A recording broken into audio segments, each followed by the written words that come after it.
اعوذ باللہ من الشیطان الرجیم بسم اللہ الرحمن الرحیم یا داود انا جعلناک خلیفۃ فی الارض فاحکم بین الناس بالحق ولا تتبع الهوى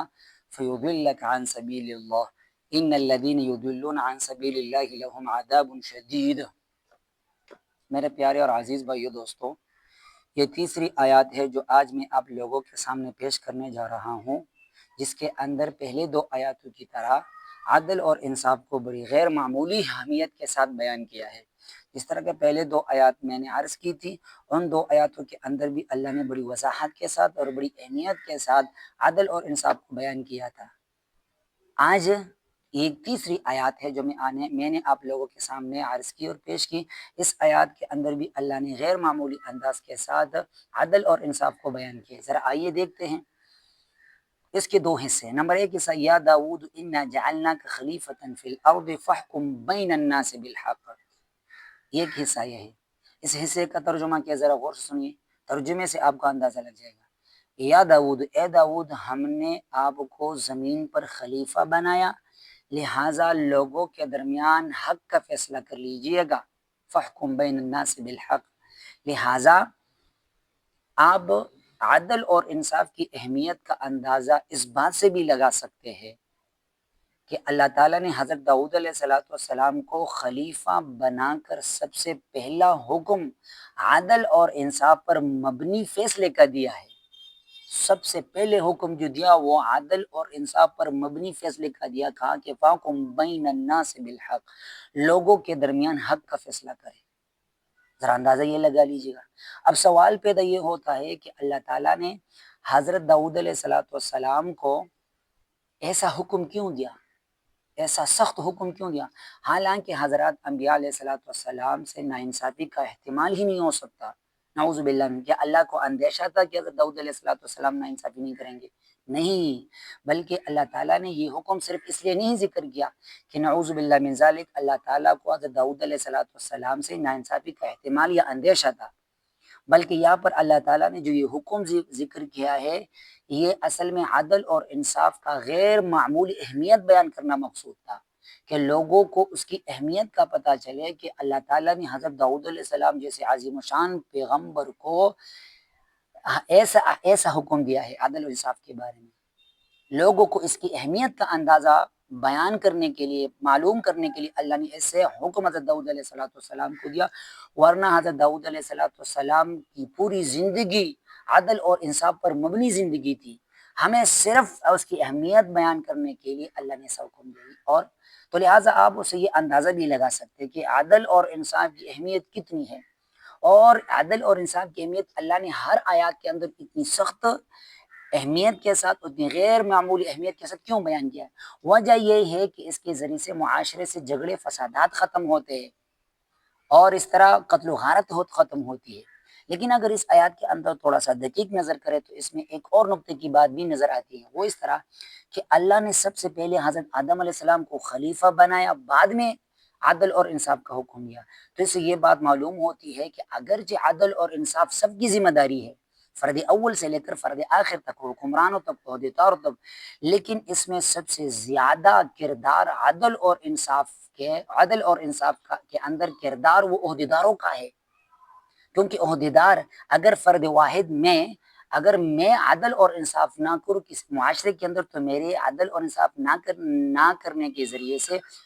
صرف خاندان کے اندر بگاڑ آ سکتا ہے، گھر کے اندر بگاڑ، یا کم یا زیادہ سے زیادہ معاشرے کے اندر بگاڑ آ سکتا ہے۔ لیکن اگر کوئی عہدیدار یا حکمران یا بڑے بڑے عہدے والا آدمی عدل اور انصاف سے ہٹ جائے تو اس کے ذریعے سے پورے ریاست کے اندر، پورے ملک کے اندر جو ہے نا، وہ تباہی آ سکتی ہے، بربادی آ سکتی ہے، قتل و غارت آ سکتی ہے، تباہی کی طرف دھکیلا جا سکتا ہے۔ اس وجہ سے سب سے بڑا کردار عدل اور انصاف کے اندر وہ عہدیداروں کا ہے۔ عہدیدار ہی اگر عدل اور انصاف کرے تو اس کے ذریعے سے پھر معاشرے کے اندر کیا کہ پورے ریاست کے اندر عدل اور انصاف آئے گا۔ جیسے کہ قرآن سے یہ مفہوم ہو رہا ہے، اللہ نے پہلے اس کو خلیفہ بنایا، پہلے عہدہ دیا، بعد میں عدل اور انصاف کا حکم دیا، اس وجہ سے کہ عہدیداروں کا عدل اور انصاف کے اندر بہت بڑا کردار ہے۔ آگے آیات کے حصے کے اندر ایک دقیق نقطہ ہے، بڑی خوبصورت نقطہ ہے، مجھے بہت پسند ہے، ذرا سنیے۔ اللہ فرماتے کہ ولا تتبع الهوى، دیکھو یہ حکم اگرچہ خطاب اگرچہ داؤد علیہ السلام کو ہے لیکن سنانا ہمیں مقصود ہے۔ اللہ فرماتے اے داؤد ولا تتبع الهوى، اپنی ذاتی خواہشات کے تابع ہو کر عادل سے نہ ہٹنا۔ عادل سے اگر ہٹو گے تو اللہ کے راستے سے ہٹ جاؤ گے۔ اللہ نے عادل سے ہٹنا اپنے راستے سے ہٹنے کے مترادف کرا دیا۔ ولا تتبع الهوى فيضلك عن سبيل الله، اگر اپنی تابعداری اپنی خواہش کی تابعداری کی تو اللہ کے راستے سے وہ تمہیں ہٹا دے گی، اور جو بھی اللہ کے راستے سے ہٹے لہم عذاب شدید، ان کے لیے بہت سخت دردناک عذاب ہے۔ یہ اگرچہ خطاب حضرت داؤد علیہ السلام کے، لیکن سنانا ہمیں مقصود ہے، اس لیے کہ حضرت انبیاء علیہ السلام کا خواہشات کی تابعداری میں آ کر اپنی ذاتی مفادات میں آ کر عادل سے ہٹنا محال ہے، بالکل نہیں ہو سکتا۔ لیکن خطاب ان کو سنانا ہمیں مقصود ہے کہ دیکھو اپنی ذاتی خواہش میں آ کر، اپنی ذاتی مفاد میں آ کر اپنی ذاتی مفاد میں آ کر انصاف سے نہ ہٹنا۔ اس آیات سے یہی مفہوم ہو رہا ہے۔ ایک نقطہ اس کے اندر کہ آدمی ذاتی مفاد کی وجہ سے انصاف سے ہٹ جاتا ہے، اور ذاتی مفاد میں آ کر انصاف سے ہٹنا خواہشات کی تابعداری ہے، اور خواہشات کی تابعداری گویا کہ اللہ کے راستے سے ہٹنا ہے، اور جو اللہ کے راستے سے ہٹے یعنی انصافی کرے، عادل اور انصاف کے فیصلے نہ کرے، لوگوں کو اپنا حق نہ دے، لوگوں کا حق مارے، لوگوں کے حق پہ ہاتھ ڈالے، زبردستی اس کو غصب کر لے، تو لہم عذاب شدید، اس کے لیے بہت زیادہ دردناک عذاب ہے، اس وجہ سے کہ ان کی وجہ سے پھر جھگڑے ہوں گے، فسادات ہوں گے، جس کے اوپر اس کا حق ہے اور وہ حق ادا نہ کرے تو حق والا اس کے ساتھ لڑے گا، جھگڑا فساد ہوگا۔ اس وجہ سے اللہ نے فرمایا کہ جو اللہ کے راستے سے ہٹے یعنی نا انصافی کرے، عدل پر مبنی فیصلہ نہ کرے، تو ان کے لیے بہت زیادہ دردناک عذاب ہے۔ ذرا غور کر دیجئے بھائیو، کتنے سخت الفاظ کے ساتھ اللہ نے عدل اور انصاف کو بیان کیا ہے۔ لہٰذا اٹھو، عدل اور انصاف پر مبنی فیصلے کرو، یہاں تک کہ اگر وہ فیصلہ تمہارے خلاف ہو تو اللہ نے فرمایا وَلَوْ عَلَىٰ أَنفُسِكُمْ،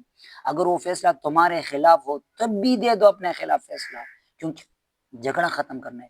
اوِّل والدینی، اس سے بڑا کیا ہو سکتا ہے؟ اگر وہ فیصلہ تمہارے والدین کے خلاف ہو تب بھی دے دو، تب بھی فیصلہ کر لو اپنے والدین کے خلاف۔ اوِّل والدین والاقربین، دیکھو اللہ نے عدل اور انصاف کو ذاتی مفادات سے بالا تر بنائے،